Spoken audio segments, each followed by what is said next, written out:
Most people on the internet are going crazy over the fact that Chris Brown shared his current or recent baby mama on his music video, and this is something that he's never done.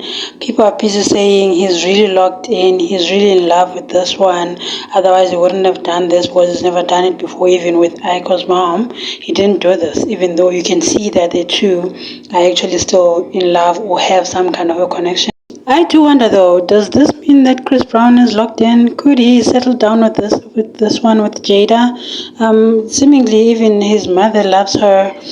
She's always showing her love. She just recently shared a picture wishing her happy birthday. She didn't even do that for her son. I know she's loved and shared pictures of Amika before, but it seems like she really loves Jada and she really wants to be sort of like the greatest mother-in-law to ever come. What do you guys think? Do you think Jada is the one for Chris? Do you think him sharing her and their child on the recent video, does that mean the video is just about her, or rather the song Obvious or It Depends is about her?